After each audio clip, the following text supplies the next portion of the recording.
أعوذ بالله من الشيطان الرجيم بسم الله الرحمن الرحيم وبه نستعين وهو خير المعين والناصرين أما بعد فقد قال الله تبارك وتعالى في محكم كتابه المجيد وفرقانه الحميد وقوله الحق فأعوذ بالله من الشيطان الرجيم بسم الله الرحمن الرحيم واعتصموا بحبل الله جميعا ولا تفرقوا.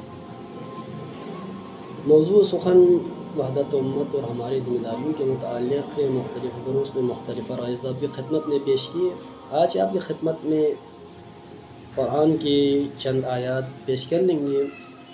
قرآن مجید کی تاکیدات کے مطابق ایک امت کی تشکیل کے لیے وحدت کا ہونا بنیادی عنصر ہے.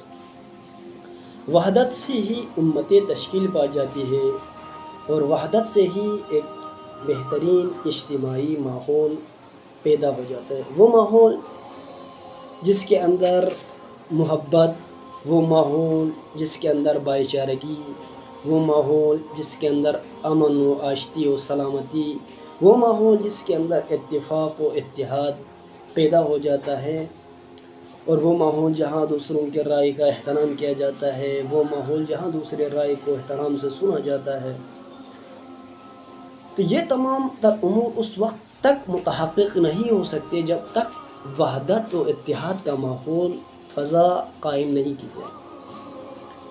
اور وحدت کا فضا اس وقت ہی قائم ہوگا جب ہم ائمہ معصومین کی سیرت کے اوپر عمل کریں اور ان کی بتائے گئے اصولوں کے اوپر، قوانین کے اوپر عمل کریں.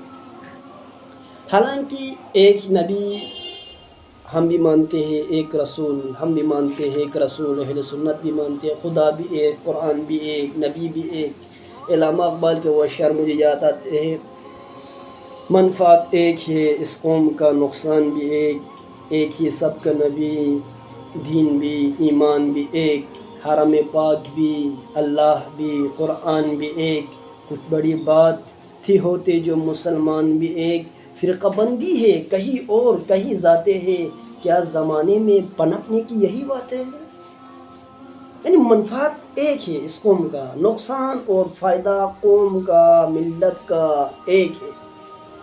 ان کا نبی ایک، ان کا قرآن ایک، ان کا اللہ ایک، فرقہ بندی ہے کہیں اور کہیں ذاتیں ہے، کیا زمانے میں یہ پنپنے کی یہی باتیں ہیں.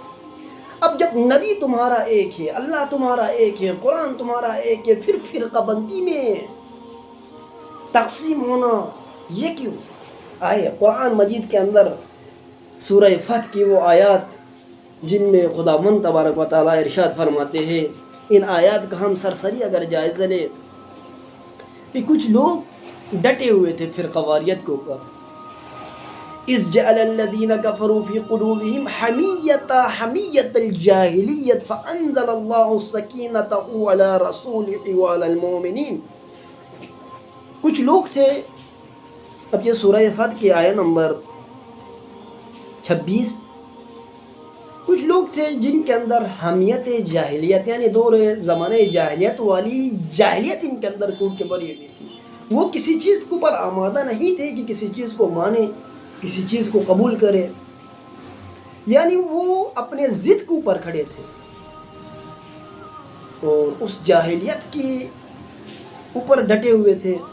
تو اللہ تبارک و تعالیٰ نے مومنین کو رسول خدا صلی اللہ علیہ وآلہ وسلم کے قلوب کے اوپر تسکین نازل کی، ان کو سکون عطا کی.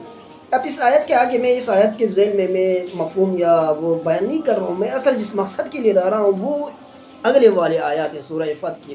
تبرج جاہلیت اور تبرج حمیت جاہلیت کا تذکرہ تھا، وہ کہ انشاءاللہ تبرج جاہلیت اور حمیت جاہلیت کے اوپر ایک خصوصی ایک ہوگا انشاءاللہ درس.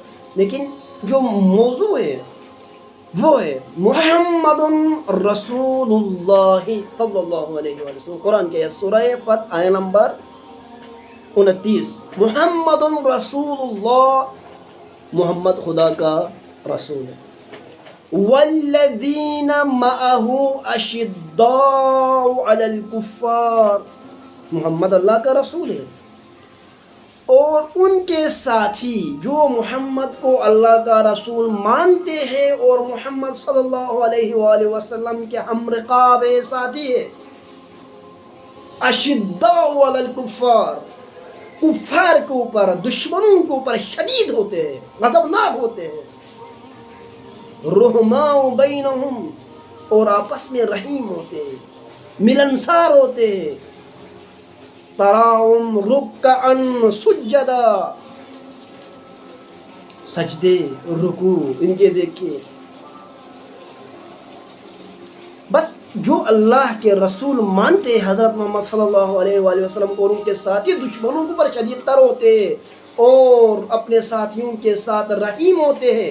اب ہم جائزہ لیں اپنے معاشرے کے اندر کہ جو حضرت محمد کو اللہ کا رسول مانتے ہیں اور اپنا رسول آخری نبی مانتے ہیں، آیا یہ اپنوں کے ساتھ شدید ہے یا دشمن کے ساتھ شدید ہے؟ آج اگر ہم اس کا جائزہ لیں تو دیکھا جائے کہ مومن مومن کا دشمن بنا ہوا ہے. کیوں؟ کسی تنظیم کی وجہ سے، کسی پارٹی کی وجہ سے، کسی سیاست کی وجہ سے مومن مومن کا دشمن بنا ہوا ہے، مومن دشمن کا دشمن نہیں بنا ہوا ہے. آج دیکھیے اسرائیل، امریکہ فلسطین کے اوپر، غزہ کے اوپر ظلم و بربریت اور جنایت کر رہی ہے، لیکن مسلمان آپس میں گھروں میں آپس میں لڑ رہے ہیں. مسلمان اتفاق اتحاد کے ساتھ اس کو آنکھیں نہیں دکھا سکتے ہیں دشمن کو. کیوں؟ کیونکہ اس آیات کے مخالف عمل کر رہے ہیں، جبکہ آیت کے اندر صریح ہے محمد رسول اللہ والذین معه اشداء علی الکفار رحماء بینہم. وہ دشمن کے اوپر شدید ہوتے ہیں، آپس میں رحیم ہوتے ہیں. حالانکہ ہم آپس میں اوپر شدید ہے اور دشمن کے لیے رحیم ہے. آج دیکھیے سعودی عرب مسلمان، قطر مسلمانوں کے خلاف شدید تر ہے، اور آج امریکہ جو ناجائز بیٹا اسرائیل ہے، امریکہ ہے، یہ مسلمانوں کے اوپر مسلط ہے اور مسلمان قوم محکوم مغلوب تر ہے. اس کی وجہ یہ ہے کہ ہم آیات اور روایات اور سیرت کی صریح مخالفت کرتے ہیں، آج جس کی وجہ سے ہم رسوا ہیں.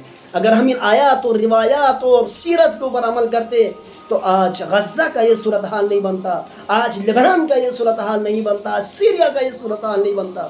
یہ صورتحال تبھی پیدا ہو گئی جب قوموں کے اندر غیرت ختم ہو گئی، قوموں کے اندر شعور ختم ہو گیا. اب امت مسلمہ کو اتحاد کی ضرورت ہے.